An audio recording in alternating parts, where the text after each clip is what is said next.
Some leaders aren't feeling like they belong in their businesses, let alone within the industry. We need more women in the industry for sure. Yes, I have experienced sexism a lot. Yes, I've experienced sexual harassment a lot. I've been in situations that have been very awkward and uncomfortable. The biggest change we have to do is move with the times, make sure we belong and deserve to be key in the construction industry and operating in the construction industry. Because we don't accept it for what it is, then do we even belong to be part of it, to be successful in the industry? I don't know whether we do. Welcome to Taking the Con Out of Construction, the straight-talking show that's changing the industry, one episode at a time. Small mistakes can cost big money, and even more in time. But a small investment in listening to this episode could help you avoid disputes, delays, and costly pitfalls, while giving you the know-how to stop problems before they start. Let's turn complexity into clarity and take the con out of construction. Welcome back to Taking the Con Out of Construction. In today's episode, we're exploring something that doesn't get often talked about in construction: belonging. The industry is changing, compliance is tightening, technology is advancing, legislation is evolving. But with all that change, where does it leave the people within it? Michelle, belonging can feel like quite an abstract concept, especially in a project-driven, contract-led industry like yours. What does belonging mean to you, and where do you see it fitting within construction today? A number of things have come up this week around the subject of belonging. I've been asked to write an article in a publication called The Business of Belonging, and I've been very, very strategic with how I'm networking and what groups I'm entering. And belonging has always been a bit odd to me because I've been freelance. So I've never had a long-term structure of belonging somewhere for long-term employment. Don't get me wrong, I've got lots of clients that I have known and worked with or alongside or for decades. There's lots of consultants and specialists. Obviously, that's the way that it goes. As people I practically grew up with construction that used to work for my dad's company. And obviously construction's been part of me for a very, very long time. But belonging, for me, it's a different sense. Also, my daughter recently went traveling. She's 20 now, but having conversations with her about safety and having conversations about everybody else about safety. And I had to reflect my parenting, and we didn't have a particularly stable period of time at the beginning of her life. Unfortunately, life lifed a lot for us. And I was on my own, her sole provider, and have always been. I have a husband now, but I've always taken her as my own responsibility, rightly or wrongly. I've been her security. I've been her safe place, because at the age of 10, we'd moved like 10 times or something silly like that, maybe even 11 times or something silly. We've been in our current house for 7 years. So every now and again you'll hear things and she's just moving her furniture around because she's got bored. So her belonging has always been wherever I was. That's where she belonged. I don't really know where my belonging's been. It was the conversation I've been having this week. So it is ironic that I was then asked to write in an article about belonging in business. And it's based around networking and groups. And there's been a lot going on in my world and in business and how things have changed. And it made me look at the construction industry as a whole. And actually, how has the industry changed? And when I look back at some of the conversations I've been having recently with people in networking events, new clients, existing clients, potential clients, some leaders don't believe that they feel that they belong in their own business, let alone within the industry. And I don't think it's a business thing. I think it's an industry thing. I've mentioned this many times before, and I will say it again. So much of the industry is based on hard work and grit and a whole heap of people that taught a trade, were passionate entrepreneurs, and they made something of themselves. But the industry that we all started in, that was based on a handshake and a promise, has transformed over the decades, and now it's hardly recognizable. Things have come a long way. We've adapted to the internet. I remember my dad saying when I was 15, well, that's not going to take off. I mean, God, I bet he wishes he invested in that back in the 90s. And to be honest, the only reason I was bothered by it was because my boyfriend was all into BBAs or bulletin board systems or whatever it was back in the day before Google. And I remember getting this computer and the modem and everything set up. And then I'm like, what do I do then? Well, just log on, write for something. And I was like, what? And there was no Google. It was like mind blowing. The opportunities were endless, but I had no clue what to do. And I've always been like that. Give me too much of a free rein and I get stuck. Give me problems or a whole heap of stuff that's in front of me and I can make something amazing out of it. But give me a blank canvas and I'm like, don't know what to do. So I remember when collateral warranties were first introduced, I think they were in the early 90s, and I was working in construction. I was only a teenager and suddenly having to review these contracts because I'm pretty sure they came from a case. And then collateral warranties because there was a few cases where contractors went bust and the funders wanted to have a relationship with the people down the line, and nobody liked collateral warranties. And now every day I expect them. And to be fair, if I'm writing a contract on behalf of a client, which not that I do that very often anymore, but at least if I'm reviewing one, you have to make sure that there's that contractual relationship. And any companies that I'm working for, we have that contractual relationship. And now I'm seeing that bonds are coming in much more. I've been avoiding them for a long time because I just thought they're an expensive insurance policy that the people that I represent can't benefit from, especially on the contractor side, different on the client side. But actually, now a lot of companies are now looking at bonds to subcontractors. And I was speaking to one of the consultants that arrange bonds, but she's a broker. She was saying that 50% of her inquiries at the moment and the bonds that she's doing are actually for subcontractors. And that's never happened. Not that I'm aware of, and it's new for her too. So the industry is changing. We've got AI. That hasn't come out of blue. A lot of us have been using AI for a long time. Alexa, for example, how many people use that? It's AI. There's lots that goes on in our cars, our mobile phones. There's loads that's been going on. Google has been operating with AI for such a long time. And that's been much more subtle. And then people start realizing, oh my God, there's this invader. And actually, it's got its place and it's coming and we need to adapt to it. And I think the industry has changed so dramatically. I'm not sure everybody knows where they fit because it is so different. And we've had introductions in the recent years of a change in the way that we adjudicate. So we've got the small claims or lower value adjudication process. That has materially changed things and businesses just aren't keeping up with it. So long and the short of it, if you don't issue a payment certificate or a pay less notice, you can get adjudicated. Somebody could be asking for 100 grand and they've only produced £10,000 worth of work. But if you haven't done that pay less notice, then you're going to have to pay that 100 grand and you're going to have to pay the fees that go on top of it. And any interest for late payment, etc., just because you haven't done a piece of paper. And for an industry that's based on spit, grit, hard work, elbow grease, and a handshake, yes, we've come on, but we haven't come on enough. And I think this is where things like AI and bonds and other things are coming in to protect us because we need them, because we're so exposed. I mean, Grenfell was horrific. I will never, ever forget the feeling when I was there on site a few days after it happened. It's a feeling I'll never forget, ever in my lifetime. And it was only because I got lost. I was trying to find my way from South London to North London and all these roads were blocks and I was getting frustrated. And then all of a sudden I just was like totally overwhelmed. I got out of my car and I just looked up and I realized where I was. And then all of a sudden, just the feeling of the place was totally overwhelming and put things in perspective. And then I felt really, really guilty for being frustrated about all the roads being closed because I had no clue where I was. And of course, every road leading to it was closed. And I went for a walk. I had a wander. And that has shocked the industry. And rightly so. I've got a very different opinion, which now is not necessarily the time. Not that I'm scared to admit my opinion, but I don't think justice has been done because I ultimately think the justice or the people that have caused the problem were the people in government. And I've got a number of reasons for that, which is why nothing's ever been done about it, which is disgusting. However, many people say change has not been created. It has. What has happened is a lot of people are now unfortunate that they're in houses that they can either insure or sell. But I have a different outlook on that. I do think that there is an element of responsibility. And if a building has been built to the standards of the time, not the contractor's fault to replicate that. If you buy a property and the roof collapsed, and it collapsed in 5 years after the warranty, or 10 years after the warranty, or 20 years after the warranty, or even 2 months after the warranty ends, it's your responsibility to replace that. And a company should not be held liable for installing something that was correct at the time of installation. And I know there's a bit more to it than that, and that will rile some people up because of their own thoughts and the fact that they're impacted by it and to some extent triggered. But Grenfell has changed the industry, and it has changed the industry for the better. And I have had umpteen conversations on site, especially with carpenters, but it is true, complaining about fire doors. And my answer always is, always shall be, always will be, when they say, but it's only a mil.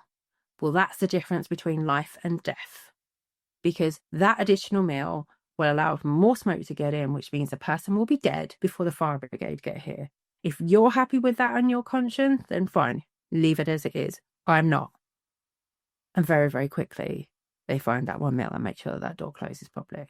Yeah, I know they often come up with excuses about, oh, well, people are going to jar them open. That's fine.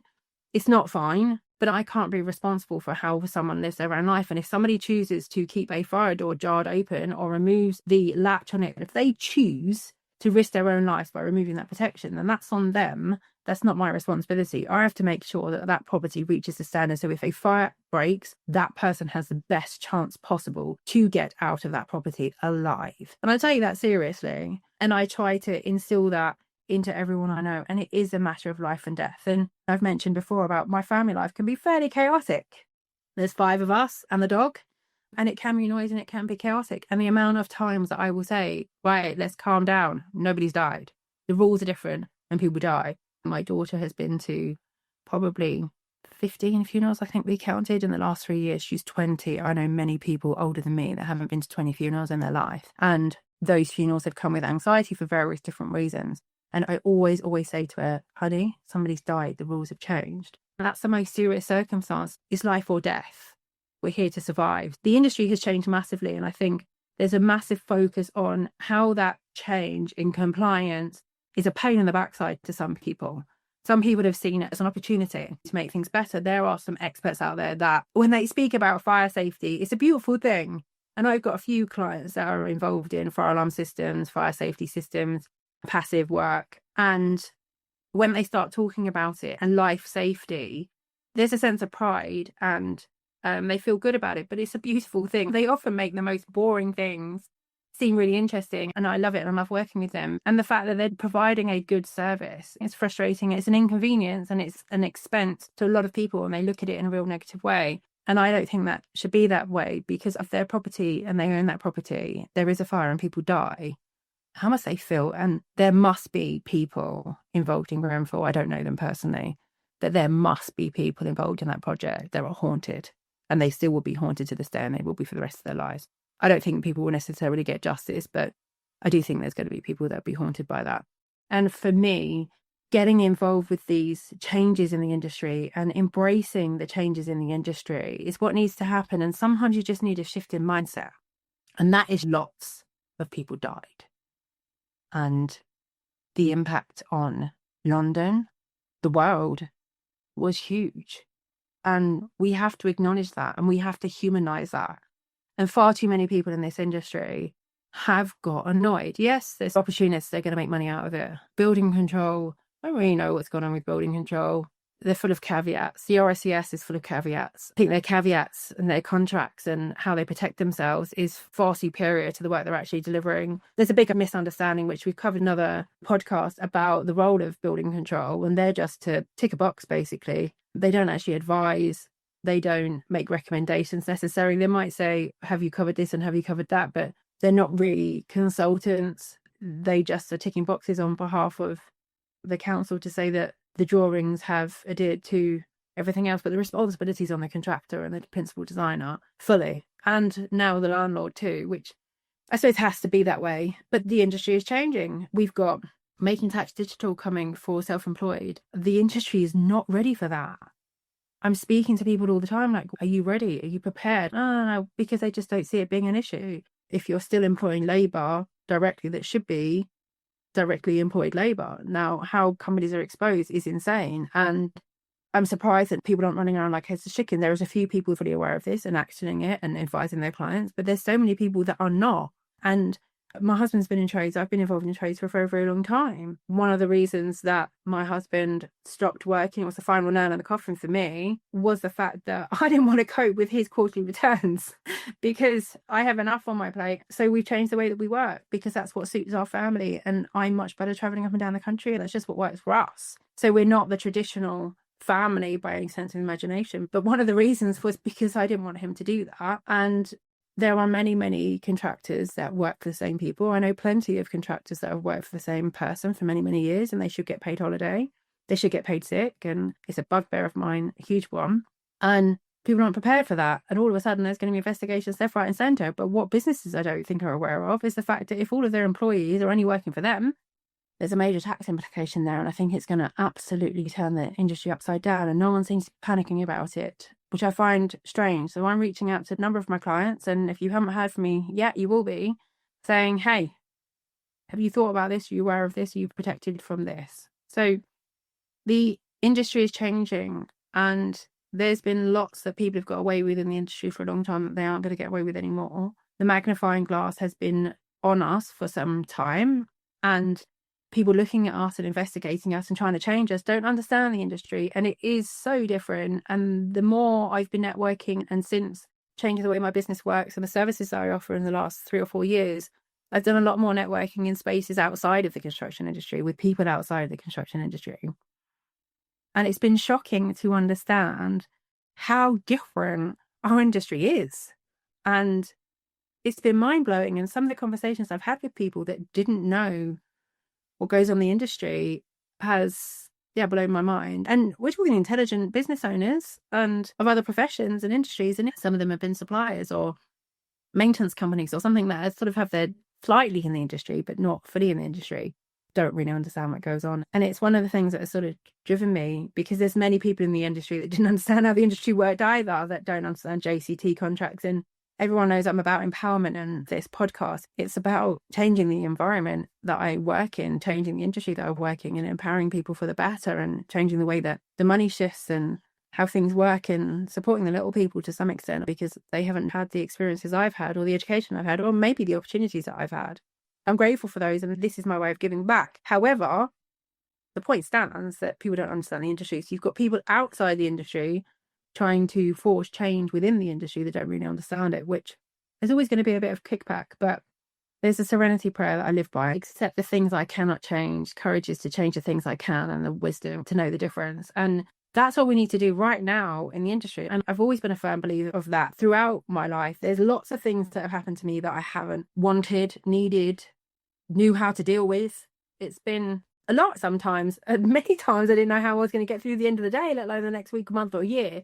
But you just get on with it, and you have to adapt, and you have to accept the things you cannot change, and people's opinions of you won't change. I'm a mother of 3, and even my parenting journey is very, very different, because I had a girl and I was a single parent in my 20s, and then I had twins in my late 30s. The circumstances couldn't really be more different, and I've had to parent my children differently. My identical twins have to be parented differently.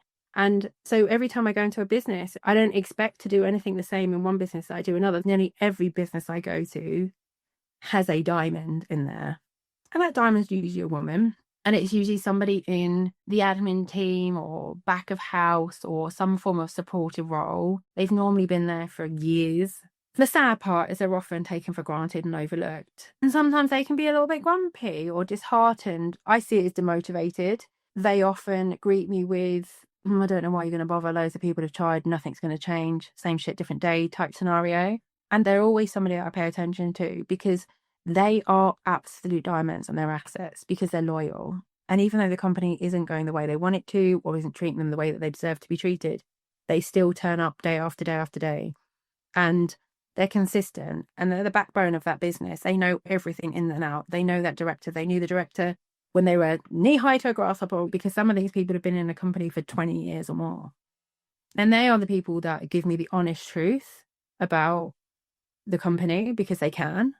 But also they're loyal. And once they see that my devotion to the business and my intentions are pure, and they understand that actually I'm good for the business and for their business leader, owner, boss, whoever they want to call them, who they're extremely loyal to and good for the business, they then support me and they back me, and they are a powerful asset. So I always look for those. And it's rare that I go into a business and I don't find one. Startups, yes. Small businesses, yes, but there's always the potential of who that person is going to be. They're just not necessarily as grumpy or as knowledgeable, but you know where they are. And it's quite difficult to upset those people, but they are relative business. You know, the type that they go on holiday, you don't know whether the business runs without them, because they're never not there. When they do go on holiday or take any time off, they're so well planned and prepped. You don't even notice they've gone, which is terrible for them, because they come back and go, oh, you're back. I didn't realise you were gone. But that's only because they did such a good job in prepping in the first place to make sure that everything was done, because they're just incredible human beings. I think the reason that I see things differently It's because I understand life differently to most people. I've experienced a lot of life that you'd expect me to be different who I am. I would have handled things differently, probably have a chip or two on my shoulder. I have done in the past, I'm not going to deny that. But I do see things differently. But I also often see risks as an opportunity. I will see risks that people don't even see as risks, and I've mitigated them before they've even seen them. That's part of the magic that I do. But in this industry, we need to accept that it's changed. We've accepted some of the modern methods of construction. Modular's huge. Don't think it's been perfected as yet. I think there's a long way to go with that. Off-site construction is massive. I remember when METSEC and SIP installation and, oh my God, all of a sudden buildings were going up like lightning speed. Well, we kind of expect that now. But obviously regulations change and things change and slow things down. We're always going to have somebody scratching their head going, that's not quite right. Or somebody saying, we can't do this, we can't do that. And that's not easily accepted in the industry because of the type of people that the industry is full of. But we also need more women in the industry for sure. I mean, there has been a change and the industry has changed massively since I entered into it in the early 90s. As a child, I was very fortunate that I had a great role model because one of the QSs in my dad's firm was female and she was brilliant. And I never really understood how rare women in construction were back then. But she was so highly respected and everyone thought she was amazing. So maybe they thought she was amazing because she was female. That's how I started my career. I never walked into a room thinking that I was at a disadvantage because I was female, because my brain just doesn't work that way. Yes, I have experienced sexism a lot. Yes, I've experienced sexual harassment a lot. I've experienced a lot more sexual harassment than I was even aware of until recent years talking about sexual harassment. I've been in situations that have been very awkward and uncomfortable. I had a real fear of networking within the construction space. It took me probably a year, maybe a year and a half to have the guts to really just network in the construction space. That took a lot because of being young and in my 20s and not too bad looking in an environment where you're networking, and most of it was in the evenings in pubs or around alcohol. And I'm in my early 20s and there's plenty of men in their 40s and 50s, and after a few beers, well, you can imagine that wasn't a nice place and experience to be. So that even now, in my now very much mid 40s, I just recently turned 45. I can't get away with being early 40s anymore, but I still have that hesitation. And most of the construction type events, I know people at, so it's not so daunting, but the first time is pretty overwhelming still. And I don't know why, I'll be honest, because if somebody was to do something now or be inappropriate now, I've got no issues with dealing with that. So the industry is changing and we need to be aware of that. But I also think one of the big things that does need to change in the industry, and I'm going to discuss this on its own at some point, is we need more women. And this isn't a women are going to save the world and men can't open doors and men hating. I'm not about that. I spent 25 years plus in an industry that's primarily men, and I have no problem with them. I wouldn't have stayed in the industry that long if I hated men. I'm not going to start burning my bras or anything like that. I don't class myself as a feminist because I think some people that are avid in supporting feminism aren't talking about equality. They're talking about suppression or oppression. And that's not equality. Equality for me is equal. I've never, as far as I'm aware, not been paid the same as a man. As far as I'm concerned, I've always been paid what I've negotiated. And if someone's negotiated better than me, then good on them. That's not a detriment to them. That's a detriment to me of not knowing my worth and not negotiating what I want and not standing by my morals and setting boundaries. Never had an issue with earning money. I've never had an issue with gaining work. Very rarely do I not get the job because I'm honest, I'm authentic, and I know what I'm doing, and people will see that in me. And I've never walked into a room thinking they're not going to give me the job because I'm feeble, ever. And I support other women to feel the same because there is no need to. The opportunities are there. It depends on a woman. And I do call women up on their bullshit. I've been that woman, don't get me wrong. I started my career as not just a female on site, but I was the boss's daughter. I mean, I've said this many times before. I did not get special treatment, but everyone on site had expected I got special treatment. And I got the end of the picking order from my dad and the management team. I was a pain in the arse because people expected me to be a pain in the arse, when I probably was a pain in the arse, I'll be honest, definitely in my teens. Yes, you could have that one, Dad, if you're listening. But I'm not a pain in the arse now, not unless you really want me to be or you pay me to be. That's just the way that I am. And I know that there was times that I was over aggressive, and there's many times that I've tried to act like a man, and I can't act like a man. I can only act like a woman because I don't know how to be a man because I'm not a man. And that's where a lot of women go wrong. We have different strengths. We have different weaknesses. We have different ways of operating. We have different skill sets. We work differently. And I also think the most important thing that people overlook about women in construction is it's a tough place for men.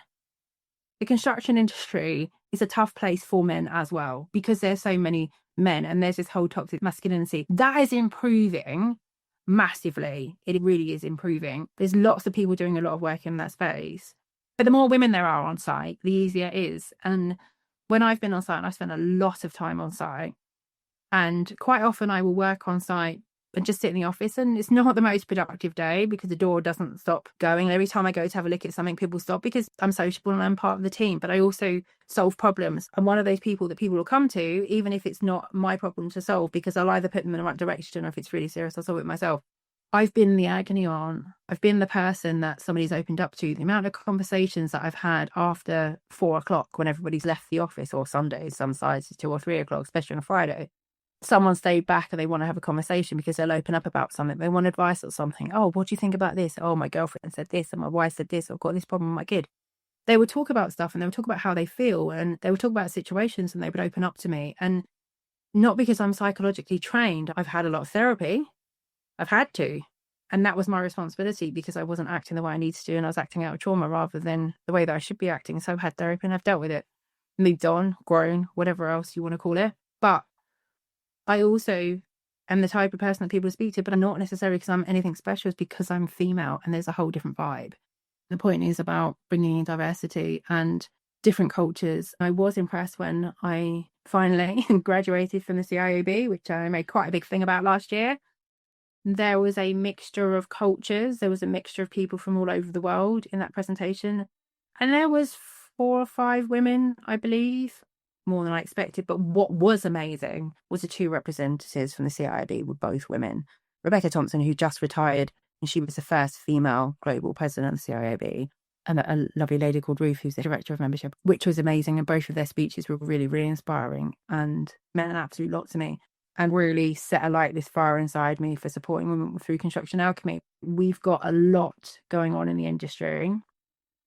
The industry has changed and people have changed. I've touched on briefly the amount of leaders that I work with that are either looking to protect their business and align their business and adapt their business to suit the way that changes are going, which is great and I love it.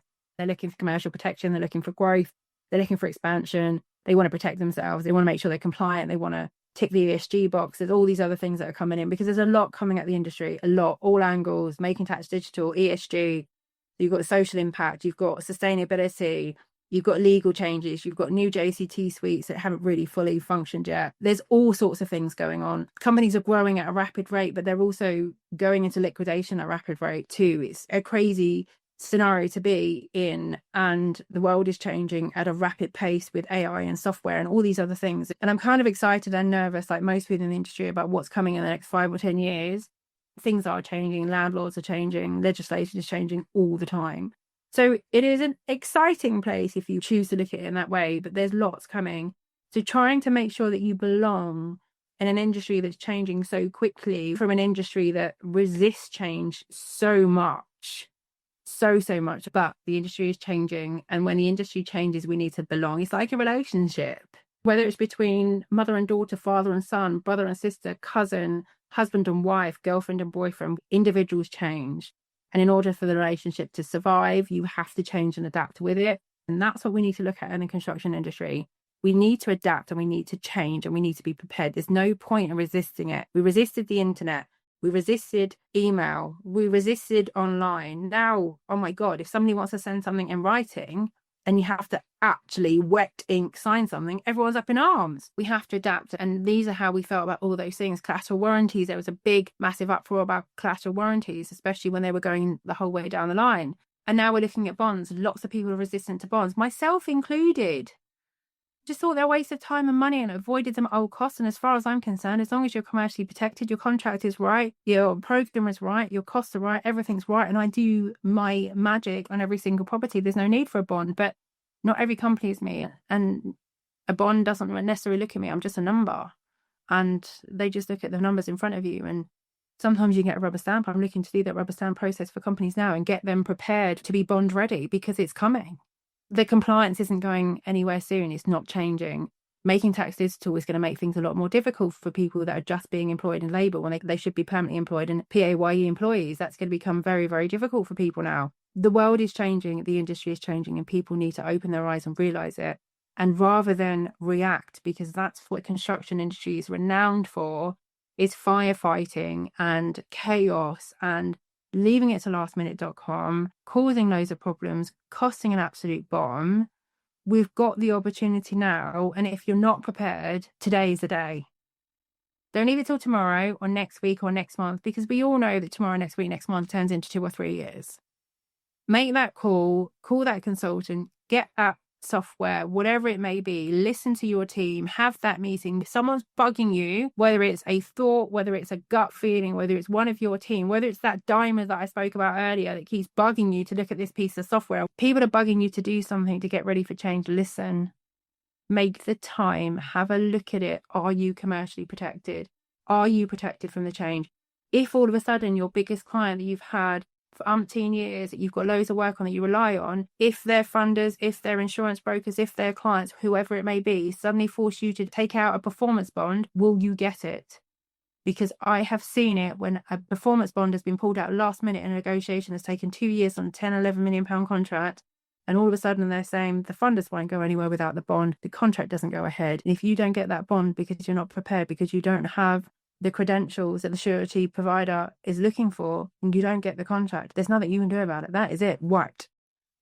Whether you've had a letter of intent, you're on site, doesn't matter. The contract is null and void because they won't take the risk, because too many companies are going bust, and too many middle companies and suppliers and people in the supply chain are going bust, and the ripple effects are huge. So the risk is there. It might settle down in a couple of years. It may well do. Some of these companies going bust are likely because they never bounced back from COVID. Some are likely because they didn't respond to the situation with the changing in compliance and Grenfell and other bits and pieces, that they weren't protected because they're not using their contract properly, because of the small value adjudication. There's loads of things that I've mentioned, and there's much more that I haven't mentioned that's gone on in the risk to the construction industry and the businesses that are costing money. And what's happening is companies are going to liquidation and bust. But the biggest change we have to do is move with the times, make sure we belong and deserve to be key in the construction industry and operating in the construction industry. Because we don't accept it for what it is, then do we even belong to be part of it, to be successful in the industry? I don't know whether we do. We need to belong.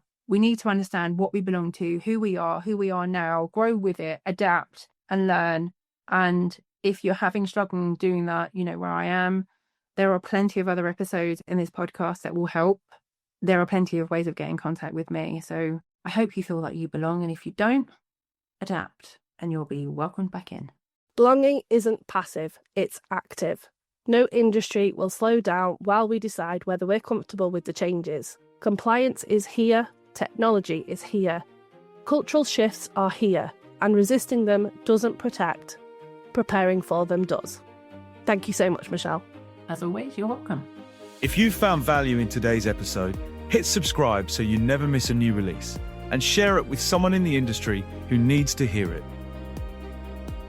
To learn more, access resources, or find out how Michelle Carr and Construction Alchemy can help you protect your projects, solve problems, and boost your profits, visit constructionalchemy.co.uk. Together, we can change the industry, one project, one company, and one episode at a time.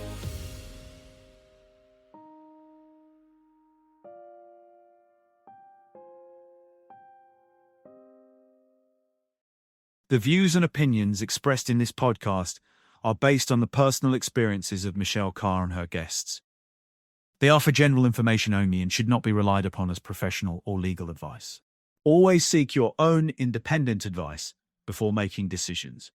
Neither Michelle Carr nor Construction Alchemy accepts liability for any loss, damage, or consequences arising from actions taken based on this podcast. Thank you for listening.